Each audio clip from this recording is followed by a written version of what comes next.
Hi everyone, I'm Kaius with a K. Some of you may know me as Kaius, that one Faytuber, though most of you probably know me as Kaius, that creator that almost every Faytuber knows, but you never really engaged with their content until now because you thought they were a furry or something. Even though I never personally identified as one, it was undeniably a label that applied to me. Faytuber, I mean, I'm not a furry, I'm not. Don't look at me like that! I created gacha content that primarily focused on Fire Emblem Heroes. I frequently appear on and engage with channels of other creators in the Fire Emblem community. I appeared on a game show specifically about Fire Emblem Heroes, and I even made an appearance on Rival Bromains that one time. Oh yeah, that's what I'm talking about. Kill that Violet, final move. You don't want to get Hilda? Hilda! Oh my god, it's her! Wait, hold on. I didn't even get Hilda. It is Hilda though. So I frankly don't blame any long-time viewers who found it perplexing that I just disappeared off the face of YouTube for the better part of 9 months, then reappeared and started creating and appearing in content that was ostensibly not Fire Emblem related without even mentioning Fire Emblem Heroes once. I don't really owe anybody an explanation for my hiatus or my shift in content, but I don't feel like I necessarily need to owe everyone that. I want to explain where I was and where I'm going from here. I've been itching to make a video about my hiatus for a while, but for the respect of my extremely feeble mental health state, I think I held off of it and was very tempted to just gloss over it and say that very bad things happened to me. I'm going to split this into two sections. The part where I talk about the harder hitting question of where I was, and the part where I talk about the arguably more interesting question of where Faye's gone and where I'm going to go from here. I hope you guys are ready for this because things are about to get very honest, very stream of consciousness, and very fucking confusing probably.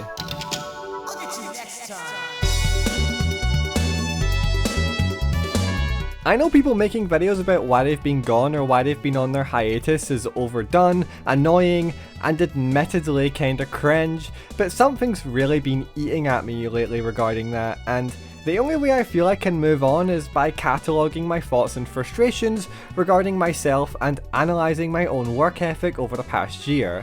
If that's not your thing, you don't have to watch this video, or you can just skip to the second section. No, really, I get it. My last two quote-unquote true video essays read, denoting a video essay that has not been listed as a side note, were my KOF 15 video essay in June and my Genshin Impact video essay from like nearly a year ago.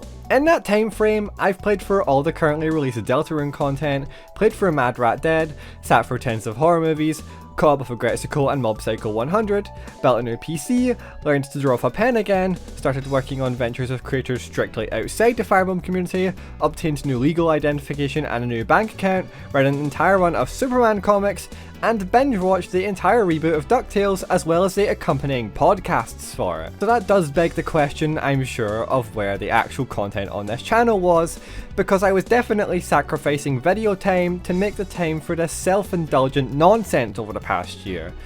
No matter how you slice it, the lack of videos on my channel will always boil down to my inability or refusal to create said videos. At least that's what I thought it was at first, and I remember constantly beating myself up over it.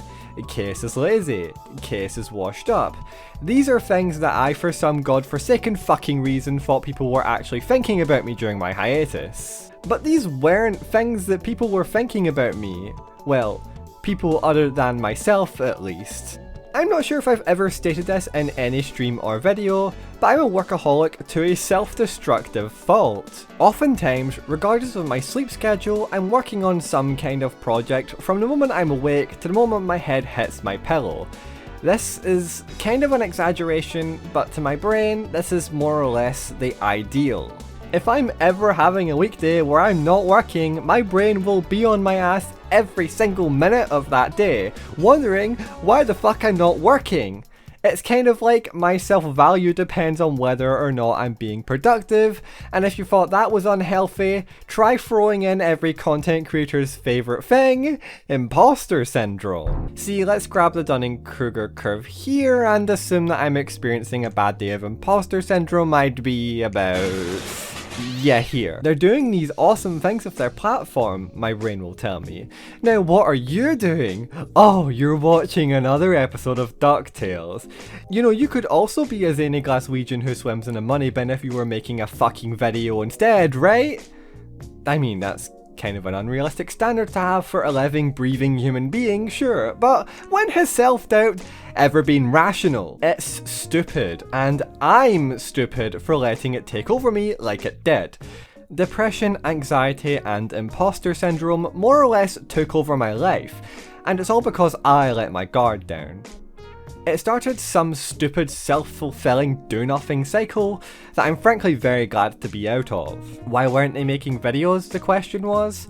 Well, the truthful answer to that question is that these videos took so long to come out because I didn't really want to make videos. And that's not to say that I didn't want to make new videos ever again, because I did. And I obviously did end up releasing new content starting in June in what I would consider to be a pretty respectable and reasonable creation pace. I did want to make videos, but I also didn't. And it's a really complicated feeling that's kind of hard to articulate, but the longer I thought about it, the more I realised it did boil down to not only my real life circumstances, but also the kind of content I was creating. Yup, it's time to talk about the messenger rebel in the room, and for some reason, I'm more nervous to get to this part than I was about the part where I spilled my fucking guts and talked about my Gen Z young adult mental health problems. Ain't that crazy?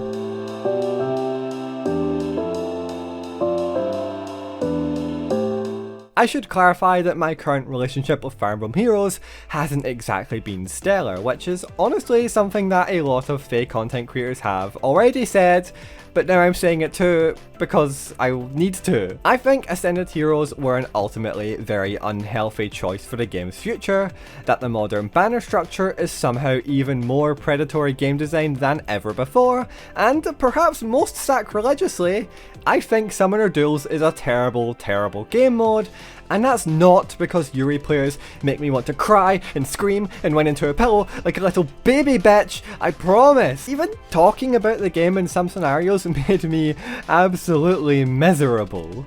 Seeing my favourite characters also get completely shafted from banners didn't help. Of course, this is extremely petty, but I kind of didn't care what was and wasn't considered petty at the time, especially when it came to opinions I didn't really expect people to agree with in the first place. But I don't need to tell you that. When you look at the kind of content I was making about that game, that mindset becomes kind of obvious. I mean, look at this. A video about why the menu design is dogshit. A video about me hating on Choose Your Legends. Several reaction videos where I have very little that's good to say about the game. And a pair of side notes where I talk about things about the game that aren't good at all. Does this not sound absolutely miserable? It's pessimistic, it's cantankerous, it's absolutely insipid and utterly fucking vapid, and it's not who I am. I remember there was a time in my career where every time this game did something bad, I would get people asking if I was going to make a video on it, and when I really sat down and examined the direction of my channel, I thought of that. I thought of how that portrayed me. Do I want to be known as the person who spends the self-expression opportunity of their dreams dunking on a stupid phone game? No! No, I don't! That's not who I am, nor is it who I ever want to be. When I started making gacha gaming video essays and thought pieces, I wanted to share my thoughts on a genre that I had invested a lot of my resources into, and I strongly believe that it's not just good to be critical of the media you consume, but a very healthy practice too. But what I must have thought at the time was a calculated dissection of the genre turned out to be a relentless, systematic, animalistic pursuit to tear down everything that so much has irked me. And before I knew it, I had lost myself in a sea of completely unnecessary negativity. There was actually a point during my hiatus where I cared more about the money I was making than the content I had created. That's how bad it got. It was basically my worst nightmare. I had Become a monster, sprinting endlessly in one of the billions of hamster wheels known as the late-stage capitalist cogs of... Okay, Abrams, let's not go that far. But the bottom line is, it sucked, and more importantly, I sucked. I hated what I was doing. So, I resolved to stop doing that. That's why when I came back to YouTube, I didn't do it with massive fanfare and another gacha gaming stream or whatever. Instead, I honestly expressed all of the feelings I had on a particular product that I cared a whole fucking lot about. And I invited a friend who I care a whole fucking lot about too. Which was something I was already doing for Fire Emblem content, don't get me wrong, but I had never really invited friends on for a scripted video before. And in retrospect, I think I was self-conscious about the negative environment I was creating. I didn't really want to subject my Fire Emblem friends to these stupid, unnecessary and inflammatory feelings. That's why the King of Fighters 15 collaboration was different, and it's what I want to do going forward with fellow Fire Emblem creators too. It honestly felt like a way of saying that I was proud enough with what I was creating to not only show it to the world after it was finished, but share it with the people I care about during the creative process too. The real kicker with this? I wasn't even the one who pushed for that collab to happen. It was Sonic IXD's idea from a small question I had regarding his videos and my own. So, thanks Sonic. Not to get sappy or anything, but you low-key inadvertently completely reinvigorated my drive to create video essays, so I kind of owe you. So my self-image problems are more or less a thing of the past for the most part, and I'm a lot more confident in talking about the things that I like. I'm more willing to improve at the things I love to create too, and I'm finally willing to take compliments without powdering it all in unnecessary modesty.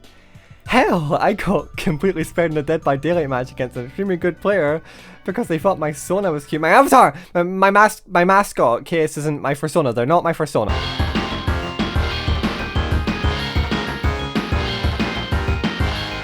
And I want to carry those vibes, I want to keep these good vibes going. Nowadays, I have so many things that I want to talk about and people I want to share my video ideas with, that I'm frankly starting to overwhelm myself a little. I want to talk about Dance Dance Revolution, I want to talk about Dead by Daylight, I want to collaborate with more friends and so many other things. My experiences watching DuckTales, the things I love about Hyder from Agretsuko, the fact that Stranger Things is Eddie Munson is one of the coolest characters in horror, the implications Multiverses has on the future of platform fighters, Star Fox, Pathologic, John Carpenter's Halloween, Teenage Mutant Ninja Turtles, Silent Hill, the trailers in the shitty Jetix magazine DVD, and I'm completely serious about literally all of these things and even more things that I haven't mentioned. And yet, still, in that chest of ideas, I can't help but feel that there's room for Fire Emblem Heroes. I still want to talk about that game, and I want to talk about my feelings in the story. I want to talk about my favourite characters and my personal history of heroes. But there's a time and a place for these things, and I'm kinda not ready to invite Fire Emblem Heroes back onto my channel just yet. I'll of course still be making appearances on my friends' channels for fake content as I've been doing for the past few months as is, but as far as a scripted Fire Emblem Heroes video essay goes, not yet. Not quite yet, but someday. I'm aware that a lot of people came to my channel for Fire Emblem Heroes and for Arknights and for all sorts of things like that, but if you're one of those viewers, I implore you to stick with me while I talk about these things. I know the paradigm shift in content might not interest you at a glance, and I know that the things I want to make are spread so thin across genres and mediums that any sane person would struggle to keep up with my interests.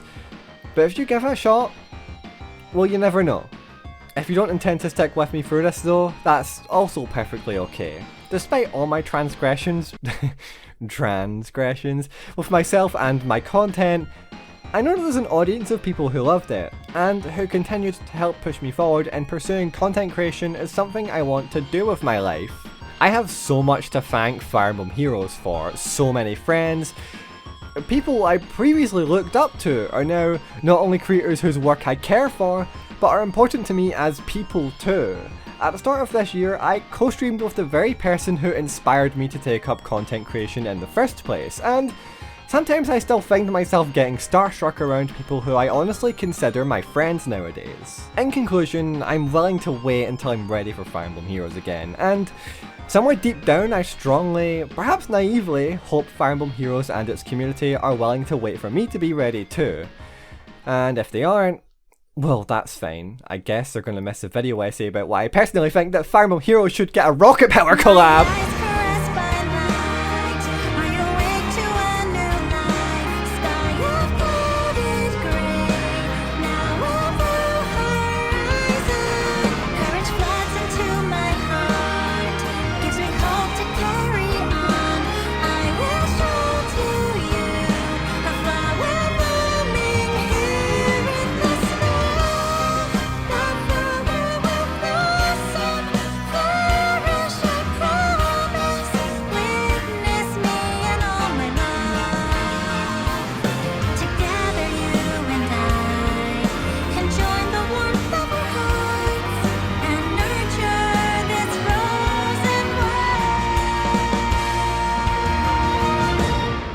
Until the light fades out for me, you will find me by your side.